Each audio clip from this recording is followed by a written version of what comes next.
정치맛수다 시작하겠습니다. 오늘은 한민수 더불어민주당 의원, 조혜진 전 국민의힘 의원과 함께하겠습니다. 어서 오세요. 예, 안녕하세요. 반갑습니다. 안녕하세요.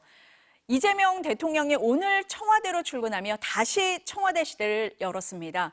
이와 함께 이루어진 파격 인사가 화제입니다. 새로 출범하는 기획예산처 장관 후보자에 국민의힘 이해운 전 의원을 지명했습니다. 보수정당 3선 출신의 현역 국민의힘 당협위원장입니다. 오늘 임시 집무실에 첫 출근했는데요. 첫 일성부터 들어보시겠습니다.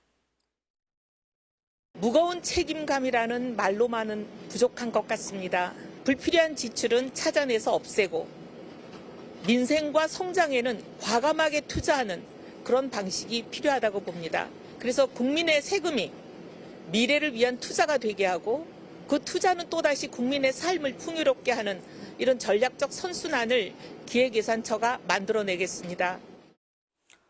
대통령실 내부에서도 극소수만 알았다 언론에 이렇게 나오고 있는데 의원님 미리 들으셨습니까? 못 들었죠. 못 들으셨어요? 어떻게 보고 계세요, 민주당에서? 저도 정말 예. 파격적이다, 예. 인사가. 저는 접하고 난 다음에 처음에는 깜짝 놀랐고 그 다음에는 역시 우리 이재명 대통령이다. 역시 이재명 대통령님이 하는 인사다. 보통 보수 정권이 됐던 진보 정권이 됐던 이렇게 위원을 확장한다든지 통합의 기치를 내걸고 할 때 그동안은 우리가 많이 봤던 인선을 하면은 무슨 위원회랄지 이런 데에다가 이렇게 국민들을 보실 때 저쪽 사람도 썼네 이 정도 되는 인사는 봤지만 이재명 정부가 지금 정부 조직 개편하면서 그중에 핵심적인 부처 중에 하나가 기획예산처 아닙니까? 정말 우리 정부의 예산과 앞으로의 미래에 대한 설계 이걸 담당하는 핵심 부서거든요.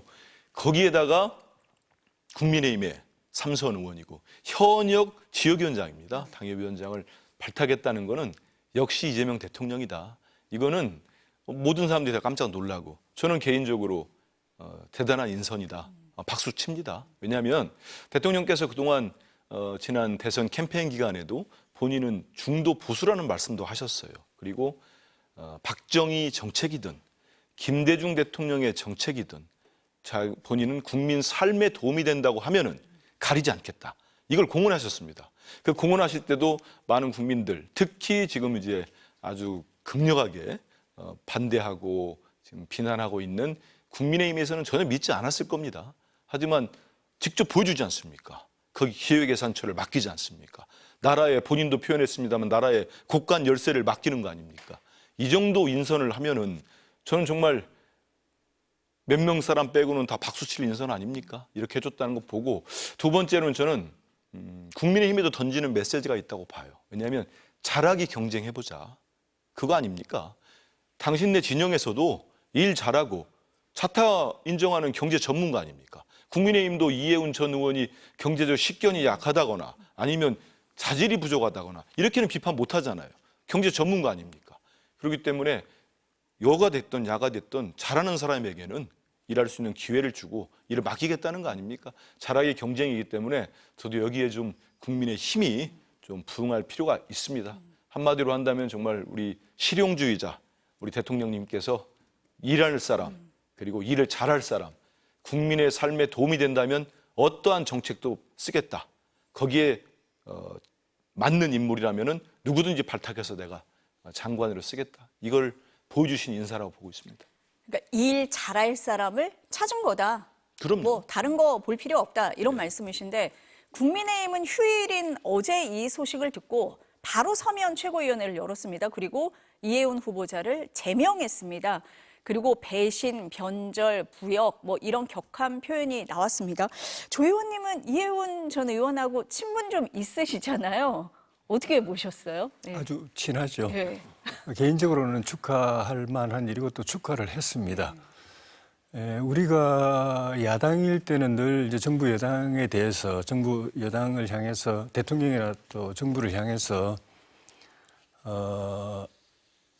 탕평 인사해라. 나라가 잘 되려면은 또 위기를 극복하려면은 탕평 인사를 해야 된다. 이 정파나 지역이나 어떤 그런 배경을 가리지 말고 유능한 사람들을 다 끌어모아가지고 천하의 인재들을 다 끌어모아서 드림팀을 만들어야 된다. 특히 내각은 일하는 내각은 특히 그래야 된다.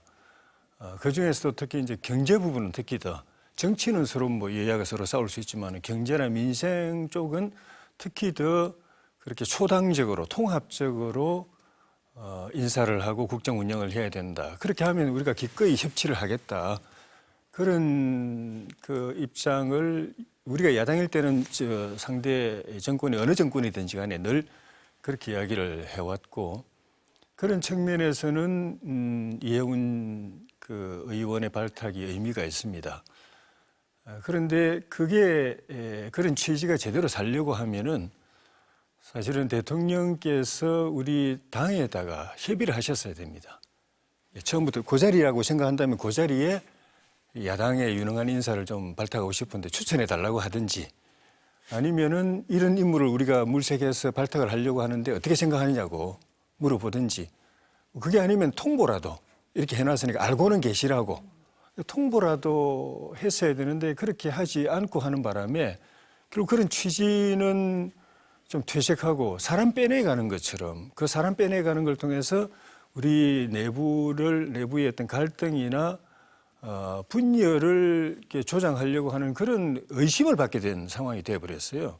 그리고 이해운 그 장관 후보자 본인도 그런 현직 전 삼선 의원에 대해 현직도 당협위원장이잖아요.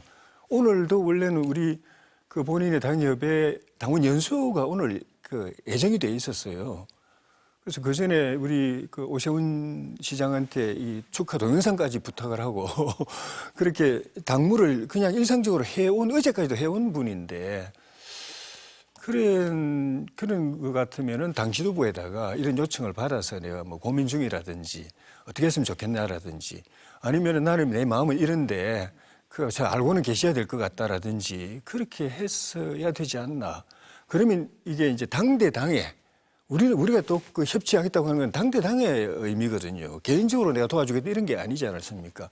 그 대통령께서 그렇게 협의하고 또는 알려주고 또 본인도 그렇게 당하고 의논하고 이렇게 되면 이건 당끼리의 협치 우리가 생각했던 주장했던 그런 게 되는데 결국 이제 개인적으로 그냥 저쪽 진영에 가는 것처럼 비춰가지고 본인도 그런 측면에서는 불필요한 정치적 부담을 지게 돼서 그게 좀 안타깝습니다. 그러면 어제 뭐 서면 최고위원회까지 열어서 제명을 했잖아요. 예. 국민의힘 입장에선 당혹스럽고 충격적인 부분도 있고 좀 섭섭한 것도 있고 여러 가지 좀 의견이 있으셨을 것 같습니다. 저는 그거 조금 아쉬운데 꼭 그렇게까지 했어야 되느냐라는 부분도 있지만 또 당이 지금 굉장히 어려운 상황인데 지금 이렇게 진행되는 게 결과적으로는 우리 당이 무슨 뭐 콩가루 집안 같고 무슨 당 인물을 뺏겨가는 그런 당 또 가는 사람이 당하고 협의도 안 할 정도로 이 당이라는 게 당원이 무슨 소속감도 없고 뭐 일체감도 없고 각자 도생하는 그런 당처럼 비치게 되버려 가지고 어쨌든 당으로서는 이 인사를 통해서 굉장한 정치적 부담 또는 손실을 입게 되니까 그렇게 아마 좀 격하게 하지 않았나 싶었는데 우리 당 입장은 충분히 이해할 부분이 있는데 저렇게까지 했어야 되나 하는 부분은 제가 또 조금 이견이 있습니다. 네. 국민의힘에서 강하게 반발을 했잖아요. 그런데 범여권에서도 비판 또 우려의 목소리가 있기는 합니다. 이해운 후보자가 탄핵 반대 집회에 나갔던 이력이 있습니다. 그리고 이재명 대통령이 강조해온 기본소득이라든지 뭐 확장 정책에 대해서도 반대 입장을 그동안 많이 밝혀왔습니다. 그래서 이제 청문회가 시작이 될 경우에 여야 모두 이런 점을 지적할 것 같거든요. 어떻습니까? 어떻게 전망하세요? 지금 우리 이 앵커 말씀하신 부분들 거기에 대해서는 정말 윤석열 정권의 탄핵 과정에서 광장에 모여주셨던 우리 시민들, 당원들, 국민들께서 보실 때 이 부분이 뭐지? 하는 부분은 저는 이해운 후보자께서 보다 진솔된 입장을 청문회 과정이든 그 전이 됐든 내놓을 필요가 있다고 봅니다. 어제 뭐 언론사 인터뷰를 통해서 거기에 대한 계엄도 부당했고 탄핵도 불가피했다 입장을 냈습니다만 저는 좀 더 필요하지 않나 이런 생각을 해봅니다.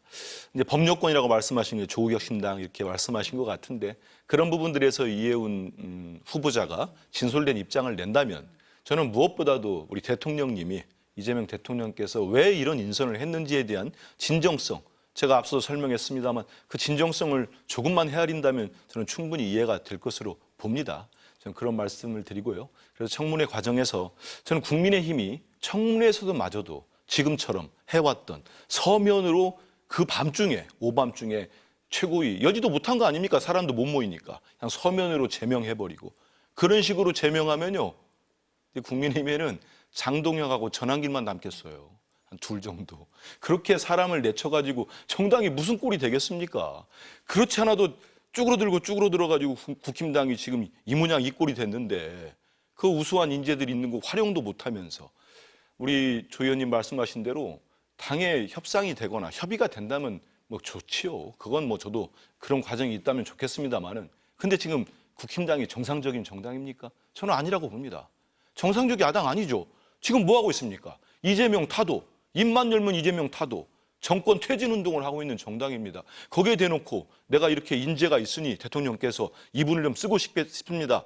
무슨 일 났겠습니까? 벌써 난리 났을 겁니다. 저는 이혜원 후보자 입장도 이해가 가요.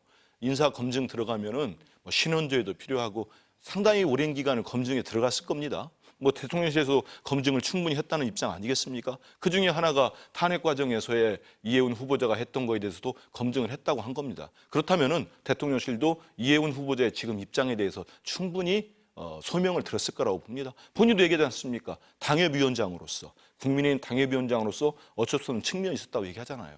거기다 다 검증이 됐을 거예요. 근데 검증 과정에서 이혜원 후보자가 장동혁 대표에게 나 이런 거 검증 받고 있다 하면은 장동혁 대표 가만히 있었겠어요? 그렇기 때문에 이 인사는 비밀이 유지될 수밖에 없다. 이런 말씀 드리고 제가 만약에 국힘당의 지도부라면은 설사 몰랐기 때문에 충격을 받고 하더라도 배신이나 무슨 이런 뭐 변절 이런 얘기 쓰지 마시고 그냥 뭐 잘 가시오. 가서 열심히 해서 국민들 삶에 도움되는 정책 써보시오. 만약에 그거 못하면 우리가 이혜원 장관 지적하겠습니다. 이렇게 했다면 저는 국민의힘 글쎄요. 조금 칭찬받지 않았을까요? 근데 저 자세로 나오고 있잖아요. 궁색합니다. 어떻습니까? 청문회 어떻게 예상하세요, 조 의원님은? 오늘 어제 오늘 사이에 이제 긴급 서면 최고위원회 열어서 제명하고 또 당에서 격분해서 이렇게 비판하는 거를 보면은 인사청문회에서 우리 당의 그 청문 진행이 그렇게 호의적이진 못할 것 같은 분위기입니다. 근데 그것도 있지, 그런 정치적인 부분 또는 감정적인 부분도 있지만은 또 논리적으로 정책적으로 좀 따져봐야 될 부분이 있는 거죠. 방금도 말씀이 있었던 대로 이혜훈 장관 후보자의 그동안의 정책적인 입장은 이재명 대통령의 핵심 정책이라고 할 수 있는 기본사회, 그게 뭐 기본소득부터 해서 여러 가지 것들이 있는데 그거에 대해서 굉장히 비판적이었기 때문에 그런 정책적인 차이가 어떻게 해소될 수 있는 것인가를 그게 이제 좀 쟁점이 될 겁니다. 그에 대해서 이제 우리 이혜훈 후보자가 납득할 만한 설명이 있어야 될 것이고, 그 다음에는 좀 정치적인 부분이지만은 어쨌든 본인의 탄핵 반대하고 탄핵 반대 집회도 갔었는데 지금 이 정부는 전 부처 망라해가지고 계엄에 조금이라도 관련된 사람들은 다 찾아내가지고 지금 불이익 주려고 이제 뭐 전방위적으로 지금 하고 있지 않습니까? 70만 공무원들 대상으로 해서 거의 뭐 전수조사 하다시피 그렇게 하고 있는데 그거하고 이거하고 방향이 완전히 또 거꾸로 가기 때문에 그 명분이 또 약화되고 또 그렇게 해서 만약에 불이익을 입는 공무원이 나온다면 뭐 어떤 사람은 똑같은 그 입장인데 어떤 사람은 나는 불이익이 없고 어떤 사람은 오히려 그냥 영전되고 이렇게 되나라고 이야기하면 사실 정부가 할 말이 없을 수도 있고 또 하나는 이 일반적인 평가가 정부가 조직 개편해가지고 기재부를 재정경제부하고 기획예산처로 나눠서 기획예산 업무를 별도로 두는 게 대통령 청와대 직할로 두려고 한다. 특히 예산 부분을 대통령 의사를 직접적으로 거기다가 반영하기 위해서 이렇게 쪼갠다라고 이게 평가가 되어 있는데 만약에 실제로 그게 이루어질 경우에 이혜훈 장관은 어떻게 대처할 것인지 청와대가 거기에 관여해가지고 예산을 좌지우지하려고 할 때 그대로 따를 것인지 아니면 그거에 예산은 독립적으로 편성돼야 된다라고 하고 이렇게 싸울 것인지 그게 어떻게 보면은 또 굉장히 중요한 부분이 있고 그 부분에 대한 장관의 후보자의 입장이 어떻게 납득하게 설명이 되느냐가 청문회에서 중요한 이슈가 될 것 같습니다. 지금 기획예산처는 총리실 산하로 가는 맞습니다. 거죠? 네. 뭐 네, 조직은- 총리실 산하인데 네. 산하는 알고 그렇게 있는데 어쨌든 볼 여지가 있기 때문에 아니, 그런 부분은 일반적으로 그렇게 예, 평가가 예. 되고 있습니다. 예. 지금 두 분 말씀을 들어보니까 정치적인 부분도 있고 정책적인 부분도 있어서 청문회 쟁점이 굉장히 많을 것 같다 이런 생각은 듭니다. 좀 지켜봐야 될 것 같습니다. 이재명 대통령이 또 장관급입니다. 국민경제자문위원회의 부의장에 국민의힘 전신이죠. 한나라당 출신의 김성식 전 의원을 임명을 했습니다. 이렇게 되다 보니까 내년 지방선거를 앞두고 외연 확장에 나선 거 아니냐 이렇게도 해석을 하는데 어떻습니까, 의원? 맞죠. 그렇습니까? 그러니까 이재명 대통령이나 민주당이 사실은 대지주인데 대지주 큰 땅을 갖고 있는 대지주인데 또 땅을 더 얻으려고 지금 공격적으로 하고 있는데 대선 때부터 그렇게 했죠. 우리 권오월 보훈부 장관부터 해서 우리 국민의힘 소속의 그 전직 장관들을 데려갔죠. 그때부터. 그리고 또 범보수 진영에 언론인 뭐 조갑재, 뭐 정규재 이런 분들 또 이석연 변호사 이런 분들도 또 영입을 해가고 그때부터 시작한 거를 지금 이제 취임하고 집권하고 나서 지방선거 앞두고 다시 또 계속 이렇게 하는 건데 정부 여당 특히 이제 정부는 여러 가지 이런 수단을 많이 갖고 있어가지고 외연 확장하기 굉장히 좋은 여건이죠. 근데 그거를 우리가 이기려면은 우리 야당은 그보다도 더 수단은 별로 없고 그런데 외연 확장을 해서 지방선거에서 이겨야 되고 하니까 고민이 점점 더 깊어지는 상황인데 그럴수록 저는 우리 당이 이 국민의 기대치를 보고 눈높이에 맞춰가지고 훨씬 더 선제적으로 좀 빨리 뭐 이런 인사가 있기 전에 우리가 먼저 좀 파격적으로 또 신속하게 획기적인 그런 쇄신 또 통합 방안을 내놨어야 되는 것 아닌가. 그리고 이제부터라도 그렇게 대응해야 되는 것 아닌가. 그냥 저런 사안에 대해서 정치적으로 비판하는 걸 할 수 있지만은 그걸로서 외연 확장 경쟁에서 우리가 우위를 갖기는 어렵기 때문에 정부 여당이 어떤 권력의 힘을 가지고 하는 것보다도 훨씬 더 민심에 더 강하게 호소할 수 있는 그런 획기적인 또는 파격적인 방안을 가지고 쇄신과 통합을 빨리 실행에 옮겨야 될 거라고 봅니다. 어떻습니까? 이번 인선이 지방선거를 겨냥한 외연 확장이다. 어떻습니까? 뭐 선거를 앞두고 예. 정당들은 위원을 확장하려고 합니다. 근데 대통령께서 지금 사용하시는 인사권은 제가 볼 때는 앞서서 말씀드린 것처럼 적재적소에 일자라는 사람, 정말 그거는 보수와 진보를 가리지 않겠다. 사람만 보고 능력을 보고 제일 큰 기준점은 정말 이분이 와서 정책을 쓰고 국가를 위해서 정부를 위해서 일을 할 때 우리 국민들 삶이 조금이라도 나아지느냐 그렇지 않느냐 저는 이게 기준점이라고 봐요. 제가 대통령님 당대표 시절에 대변인하면서 3년 넘게 모셔봤는데 딱 그겁니다. 신상필벌이고요. 일 잘하는 사람을 옆에 두십니다. 앞서 말씀하신 권오월 국가보훈부 장관 그분도 한나라당 출신이죠. 근데 오셔가지고 그 대선 때 오셨지 않습니까? 그렇게 위원을 넓혀가지고 써서 지금 얼마나 일 잘하고 있습니까? 윤석열 정권에서 임명됐던 송미령 농림부 장관. 이제 국민의힘에서도 그분 뭐라고 하는 얘기를 듣질 못했어요, 제가. 일 잘하잖아요. 대통령의 선구안 아닙니까? 이번에 저는 이해운 장관 후보자도 경제 전문가입니다. 그분 써서 저는 기획예산처 임명이 되면은 장관 역할 잘할 거라고 보고요. 김성식 전 의원. 국민경제자문회의 부의장 아닙니까? 장관급에. 이분도 서울대 경제학과를 나왔습니다. 그리고 제가 알기로 재선 의원인데 18대 하고 20대 국회의원 할 때 기재위원을 하셨어요. 경제 전문가입니다. 경제 전문가를 국민경제자문회의 부의장으로 임명해서 국민경제를 위해서 봉사할 기회를 주고 이분이 한나라당 출신이라는 게 뭐 그렇게 중요합니까? 쓰겠다는 거 아닙니까? 이거 하면서 국민의힘 지금처럼 제가 앞서 얘기한 것처럼 이대로 가면 정말 장동혁하고 전환길밖에 안 남게 생겼는데 본인들은 계속 쪼그라들잖아요. 그러면 국민들이 내년 6월 이제 6개월도 안 남았는데 지방선거 때 선택을 할 때 어느 당 후보를 선택하겠습니까? 더 일 잘하고 사람도 정말 넘쳐나고 이런 정당에 기회를 주겠습니까? 아니면 윤어게인에다가 뭐 계속 가면 갈수록 이거 쳐내고 뭐 좀 일 좀 하려고 하면 너는 배신자다, 변절자다, 나가라 제명해버리고 그 당에 제1야당에 누가 표를 줄까요? 저는 그런 점에서는 이걸 볼 때 뭐 지방선거용이다 할 수 있겠습니다만은 제가 아는 대통령님은 6개월 뒤에 선거를 앞두고 이 사람을 쓰면 좀 도움이 되겠지 이런 생각 안 하십니다.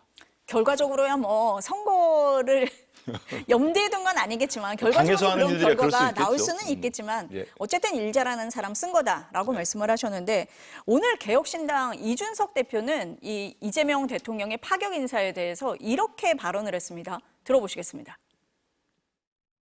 거국 내각은 보통 정권 말기에 레임덕 국면에서 등장하는 유화책입니다. 그런데 이재명 대통령은 정권 초기부터 이런 파격적인 확장 전략을 펼치고 있습니다. 이는 위기감에서 나온 것이 아니라 자신감의 발로입니다. 지금은 이해운 전 의원을 배신자로 몰아설 때가 아니라 보수 진영이 국민께 매력적인 비전과 담론을 제시하며 희망을 드려야 할 때입니다. 어떻게 들으셨어요, 조 의원님? 이게 옳은 말씀이죠. 그 역대 정권들이 보면은 임기 말에 힘 빠지고 어려워지면은 그때 뭐 야당을 향해서 뭐 소연정하자, 대연정하자 이런 연립 내각 구성 제안하고 아니면 아예 그냥 거국 내각 구성 제안도 하고 그러는데 그때는 가는 사람이 없죠. 제안해도 메아리가 없습니다. 기울어지는 배에 탈 사람이 있겠습니까? 근데 지금은 집권 초기 또 힘이 있을 때니까 이해원 장관 같은 사람도 데려갈 수 있는 것 아닌가, 장관 후보자 같은 사람도 만약에 집권 말기에 힘 빠졌을 때 오라고 그랬으면은 이 장관도 좀 후보자도 좀 고민했을 겁니다.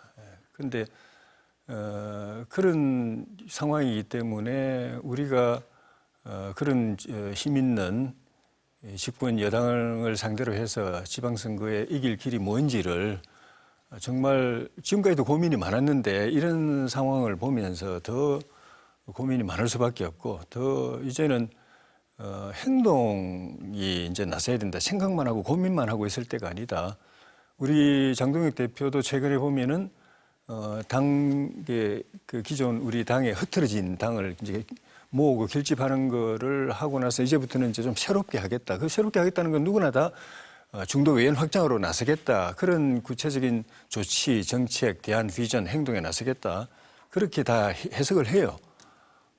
근데 그 뒤에도 보면은 그러니까 조금 기존의 우리 강성 지지 당원들이 또 너무 반발하지 않도록 또는 이탈하지 않도록 이렇게 그 안고서 그걸 하려고 하니까 기대만큼 좀 빨리 진행은 안 되고 시간이 좀 걸리고 근데 지방선거가 그렇게 많지 않거든요. 그리고 지방선거가 투표가 그날 6월 3일 투표하지만은 민심은 그보다 한 두어 달 전에 더 빨리 또 결정될 수도 있어요. 앞으로 한두 달 안에 민심의 큰 흐름은 결정될 수도 있기 때문에 시간이 많지 않기 때문에 그렇게 기왕 결심을 했으면은 빨리 움직이는 게 낫다. 빨리 행동하는 게 낫다. 그렇지 않으면은 나중에 실기하면은 그때 가서 해도 효과가 별로 없다. 이 대세를 반전시키기가 쉽지 않다. 그런 측면에서 우리 지도부가 이런 사태를 계기로 해서 기왕 그렇게 하려고 했으면은 어떻게 빨리 움직일 것인가, 빨리 과감하게 행동을 할 것인가를 고민을 하는 계기로 삼았으면 좋겠습니다. 어떻게 들으셨어요? 이준석 대표 발언?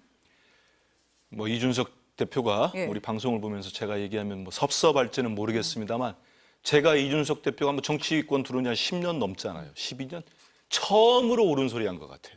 제가 볼 때는. 한 번도 제가 옳은 소리 들어본 적이 없는데 얼마나 다급하면 이준석 대표 입에서도 저런 말이 나오겠습니까? 우리 조 의원님 말씀대로 그래서 이재명 대통령님의 이번에 인선 이런 부분들이 진정성이 있는 겁니다. 역대 정권들 뭐 후반기로 가거나 뭐 정치적 셈법으로 뭐 이런저런 뭐 그러다 보면 언론에서 바로 기사가 나오죠. 정치 공학적이다. 뭐 뭘 어떻게 하려고 판을 흔들려고 한다. 그런데 여기에 대해서 그런 얘기들 안 나오잖아요.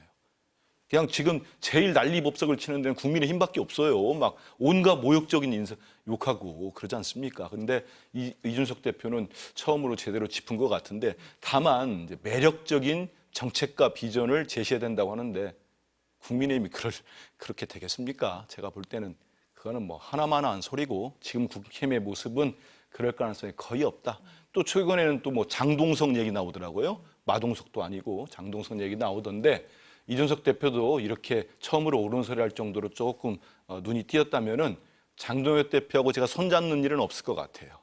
장동석인지만. 왜냐하면 할 수 있겠습니까? 그래서 그런 점에서 국민의힘도 좀 이제 좀 정신 좀 차리고 정말로 제가 아까 말씀드렸잖아요. 대통령님은 잘하게 경쟁하자는 메시지 보내신 거 아닙니까? 일 잘해보자. 그 야당 대표 때도 정말 말씀 많이 하셨어요. 국민의힘 여당일 때 우리 잘하게 경쟁해보자. 뭐 서로 누구 죽이려고 하지 말고 잘하게 경쟁해보자. 그랬는데 그거 한 번도 받아들이지 않았거든요. 근데 지금이라도 뭐 이준석 대표마저도 이런 얘기 하니까 국힘당도 좀 이제 정말 제대로 좀 정신 좀 차리고 좋은 정책도 내고 좀 그랬으면 좋겠습니다. 그러니까 이준석 대표에게는 보수 진영이 자성하고 각성해야 된다. 뭐 이런 취지로 들립니다. 오늘 발표된 여론조사 결과 있는데요. 좀 연관지어서 여쭤보도록 하겠습니다. 이재명 대통령의 국정 수행 지지도 최근 흐름을 보면요. 큰 변화가 없이 뭐 유지가 되고 있습니다. 정당 지지도를 보면 국민의힘은 지난주보다 1.5%포인트 하락했고 민주당은 0.4%포인트 뭐 소폭 올랐습니다. 어떻게 분석하세요, 조 의원님? 지금 국민의힘이 민주당 지지율 격차를 못 따라가는 그런 상황이거든요.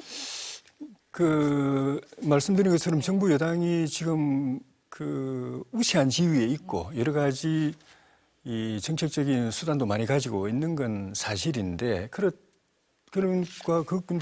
그것과 별개로 또 정치적 부담이나 악재도 또 많이 있습니다. 뭐 지금 민주당이 계속 추진하고 있는 여러 무리한 입법들에 대해서 위헌 논란들이 많고 또 국회를 아예 그냥 국민의힘 배제하고 그냥 민주당 독주로 하고 있는 것에 대해서 여론의 또 우려와 반감이 또 많은 것이 사실이고 뭐 원내대표 리스크도 최근에 또 다시 일어나고 그런데 그보다 더 어떻게 보면 근본적인 문제는 민생이 중요한데 지금 물가 또 환율 또 부동산 이런 것들이 지금도 어렵지만 이걸 빨리 해결 못 해내면은 지방선거 다가올수록 그 부담이 다른 정치적인 이슈보다도 훨씬 더 표심에 영향을 많이 줄 겁니다. 근데 그게 우리 국민의힘이 뭐 쇄신하기가 쉽지 않다고 우리 그 한민수 의원님 말씀하신 거하고 역으로 본다면은 이런 문제들이 사실은 그렇게 역대 정권 때 보면은 쉬운 문제가 아닙니다. 또 구조적인 요인들도 많이 있기 때문에 그런 걸 생각하면은 우리 국민의힘이 좀 더 잘해가지고 여론의 이런 지지율의 격차를 좁히고 또 앞서 나갈 수 있는 그런 여지는 저는 충분히 있다고 생각합니다. 뭐 당장은 일단 국민들이 빨리 좀 정리하고 청산하기를 바라는 계엄 관련 문제, 뭐 탄핵 관련 문제 이런 문제들에 대해서 보편적인 국민들의 눈높이에 맞춰서 빨리 정리하고 그 더 이상 발목 잡혀가지고 끌려가지 말고 빨리 정리하고 그다음에 당내 통합, 외연 확장하려면 하면은 당부터 통합이 돼야 되는데 당에 지금은 강성 지지자들만 결집을 시키고 있거든요. 그런데 그 외에도 우리 당 안에 벌써 많은 자산이 있지 않습니까? 근데 생각의 차이 때문에 노선의 차이 때문에 같이 통합을 못 하고 있는데 아까 장한석 말씀했었는데 일단 장한은 우리 내부입니다.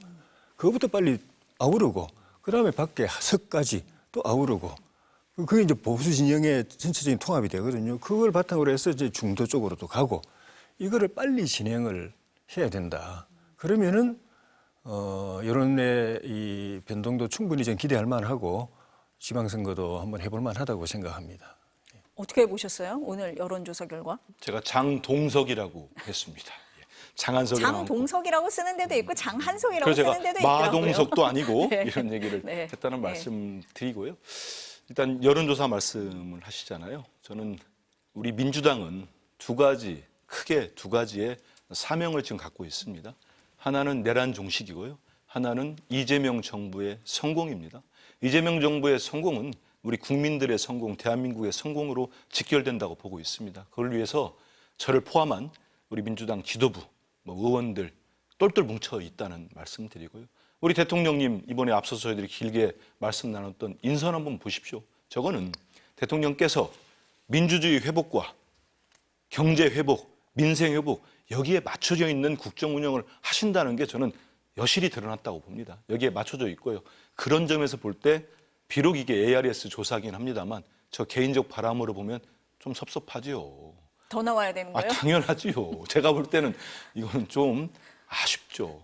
다만 이제 전화 면접 조사에 보면은 60% 전후로 나오고 있고 우리 당 지지율도 잘 나오고 있고 더 나왔으면 좋겠습니다만은 국민의힘 지지율은 이제 뭐 20대 초반 정도에 고차가 됐는데 뭐 추세들은 봅니다. 왜냐하면 ARS 조사도 뭐 추세는 있지 않겠습니까?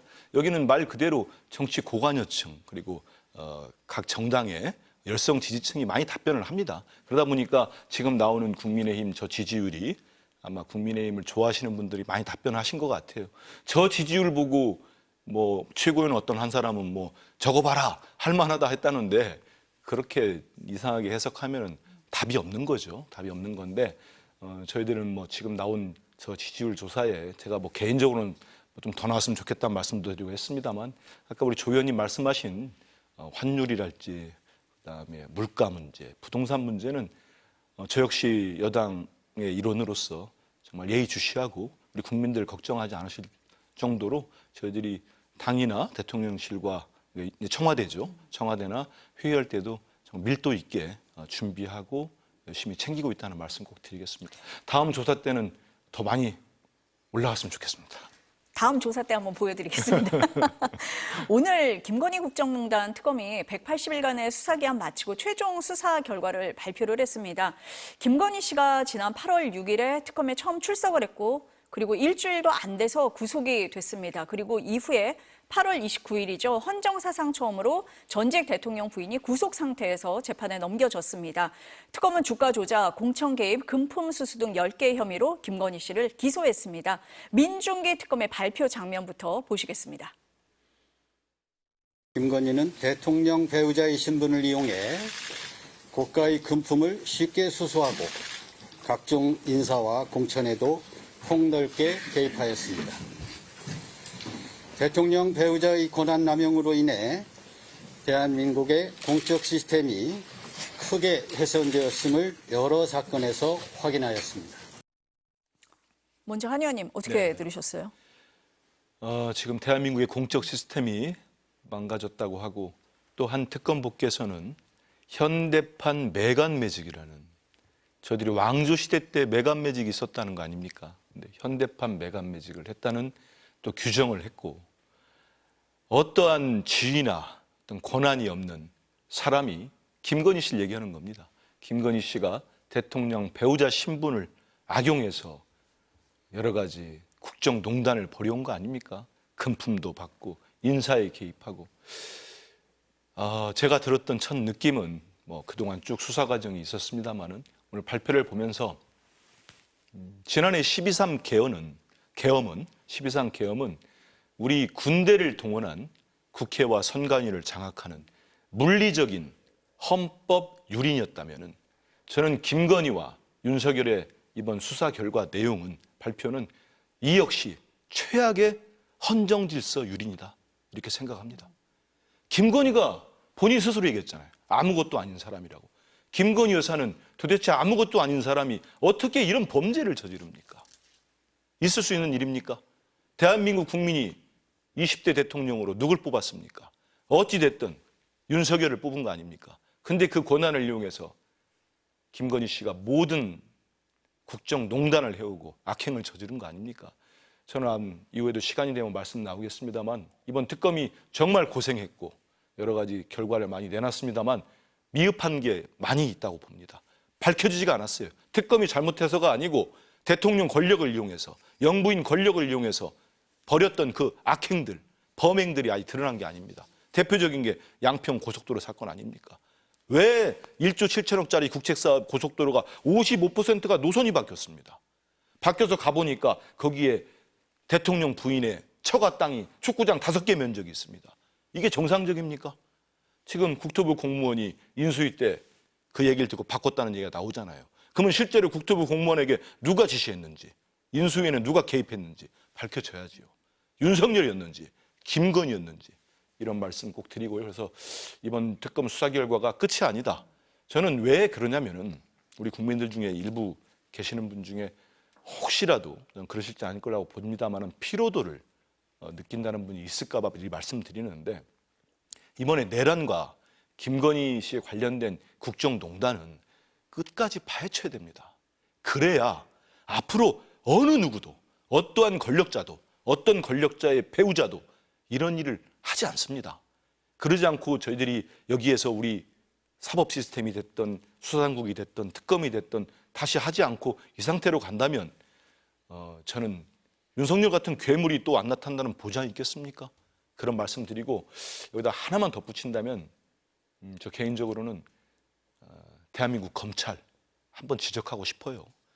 대한민국 검찰, 정치검찰, 윤석열 대통령 검찰총장 할 때, 서울중앙지검장 할 때 이 도이치모터스 사건 이런 비리를 그때 검사들이 정말 추상같이 밝혀냈다면 저는 윤석열 씨가 대통령 될 일도 없었을 뿐만 아니고 지금 대한민국을 이렇게 엉망으로 공적 시스템을 이렇게 무너뜨리는 일도 없었을 것이다. 그래서 저는 대한민국 정치 검찰도 여기에 일정 부분 책임이 있다.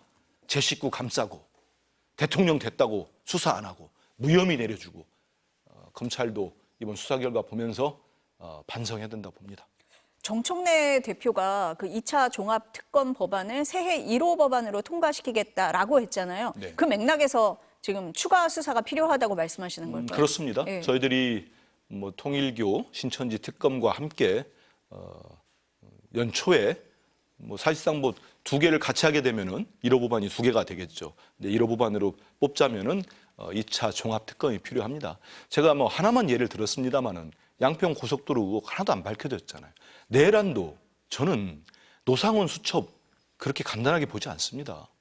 왜 그런 수첩이 나왔고 그대로 실행이 되어 왔는지 밝혀야 되는 거 아닙니까? 정말 노상원이라는 일개 전 정보사령관이 작성한 건지 아니면 기획자가 따로 있는지 누가 구술해 준 건지 밝혀야 되는 거 아닙니까?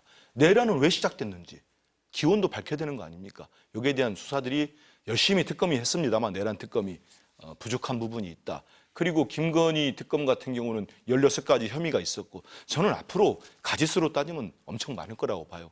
지금 많은 언론에서도 절반 정도밖에 수사를 못했다고 하지 않습니까? 여기에 대해서 우리 국민들이 원하잖아요. 특검이 또 필요하다. 종합특검에서 밝혀야 된다. 그리고 이제 끝으로 최혜병 특검이 있는데요. 영장도 많이 기각됐습니다. 그리고 가장 중요한 거는 윤석열 전 대통령, 윤석열 씨가 왜 경로했는지가 밝혀지지가 않았어요. 구명 로비를 한 사람이 있을 거 아닙니까? 그게 윤석열인지 김건희인지 누군지가 밝혀져야 될 거 아닙니까? 정말로 해병대 소장인 그 소장을 구하기 위해서 대통령이 우리나라 국가 최고 지도자가 그렇게 화를 냈다? 이해가 안 되잖아요. 구명 로비가 있었을 겁니다. 여기에 대한 수사도 필요하다. 이런 말씀 드리기 때문에 2차 종합특검은 저는 국민의 뜻이고 명령이라고 생각하기 때문에 우리 민주당은 연초에 꼭 통과시킬 수 있도록 노력하겠습니다. 먼저 조 의원님, 오늘 예. 그 민중기 특검 발표는 어떻게 들으셨어요? 우리 대통령, 역대 대통령들의 이 끝이 되게 다 안 좋았잖아요. 그 원인이 권력형 비리였거든요. 일단 우리 대통령 시스템이 제왕적 대통령 시스템인데 거기서 권력형 비리가 발생하지 않으려면은 그 제왕적 대통령 권력을 감시하고 비판하는 제도가 딱 갖춰져야 되는데 거꾸로 그런 제도는 감시, 비판, 견제 제도는 너무 허술해서 있으나 마나한 그런 상황이었어요.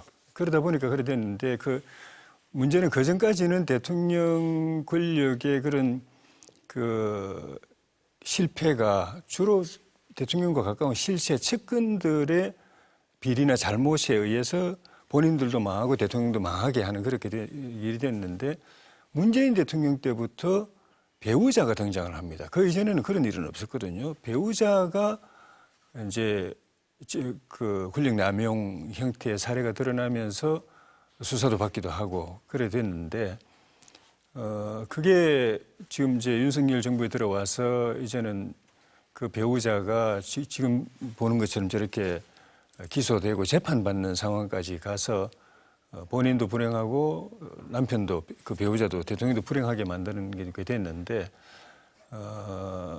이거를 이제 앞으로 재판을 통해서 평가하고 또 판결하고 하는 거는 이제 법원에서 알아야 할 일이지만은 정치권은 특히 현재 집권하고 있는 정부나 여당은 이걸 반민고사로 삼아야 됩니다. 왜냐하면 그 문재인 대통령 때 김정숙 여사, 윤석열 대통령 때 지금 김건희 여사뿐만 아니라 현 이재명 대통령의 김혜경 여사도 지금 그런 여러 가지 사건 때문에 수사나 재판의 대상이 되고 있거든요. 그래서 지금 임기 이제 시작했고 앞으로 4년 반이 남았는데 이런 일이 반복되지 않으려면은 본인들의 그런 근신도 필요하지만은 겸손하고 겸허한 그런 자세도 필요하지만은 빨리 그런 일이 소지가 있을 때 빨리 발견해서 미리 그거를 뇌관을 제거할 수 있는 그런 시스템을 빨리 만들어야 됩니다. 대표적인 게 특별감찰관제 같은 그런 제도를 도입해야 되는데 지금 이재명 청와대도 그 의사가 별로 없는 것 같아요.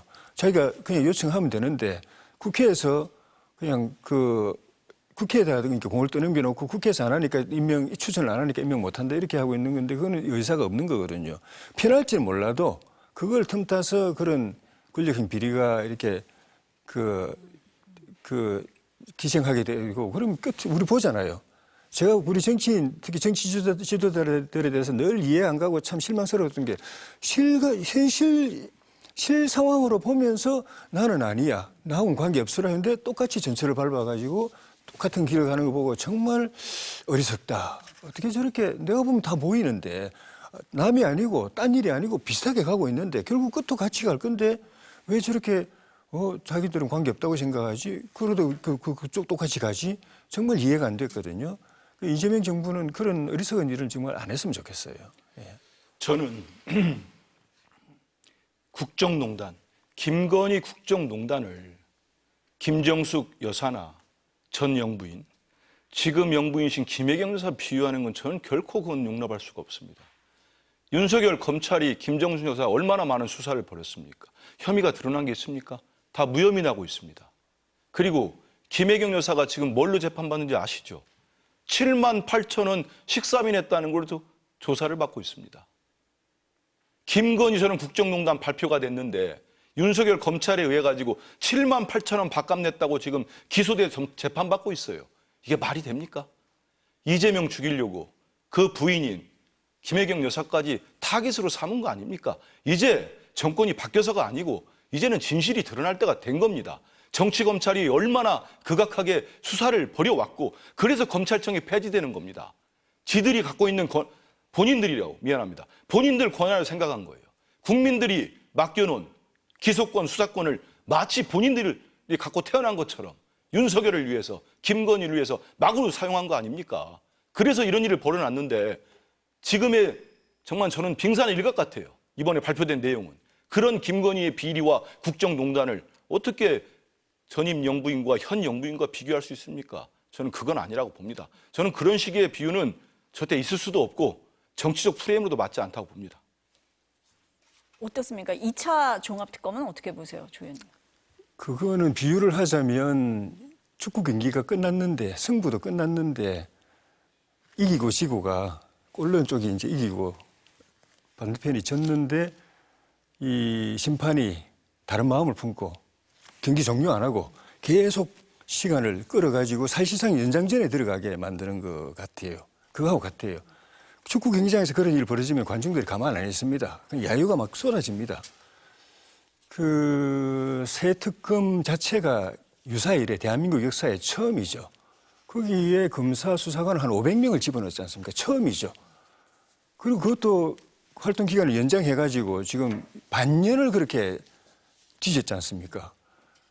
그러니까 본건에서 정작 윤석열 대통령이나 그 김건희 여사 관련해서 조사한 거는 조사할 건 다 끝나버리니까 그거 더 이상 나올 게 없으니까 이제는 본인들 말고 딴 거를 또 조사해가지고 다른 사람들, 그걸 별건이라고 그러죠. 다른 사람 거를 조사해가지고 그 사람들을 기소하고 해서 특검의 이 성과의 반을 그 별건으로 채웠어요. 더 수사할 게 있으면은 별건 할 이유가 없지 않습니까? 본건을 더 찢어야지. 본인들 걸 먼저 더 찢어야지. 그 본건을 더 하고 이제 별건을 해가지고 다른 사람 걸 수사해가지고 기소할 때부터 이미 끝난 겁니다. 그렇게 해놓고서 또 아직 조사할 게 남아있다고 남아 있으면 별건 하면 안 되죠. 그 시간에 본건 조사해야죠. 그래서 다시 한다고 하는 거는 이거는 그냥 막 딱 보이는 거죠. 그냥 저 지방선거 때까지 계속 끌고 가겠다는 건데 그거는 제가 볼 때는 정부 여당 계산으로는 그게 도움된다고 볼지 몰라도 국민들도 웬만큼 다 알기 때문에 그리고 이미 이 피로감을 넘어서 가지고 이 거부감 반감까지 가고 있는 상황이기 때문에 운동장에서 그냥 이제 막 야유하다가 이제 뭘 집을 던질 상황까지 갔기 때문에 2차 종합특검까지 한다. 나라로 볼 때도 그 바람직하지 않고 법적 정의를 볼 때도 바람직하지 않지만 정치적으로 정부 여당에게 도움될 거다 저는 별로 그렇게 안 봅니다.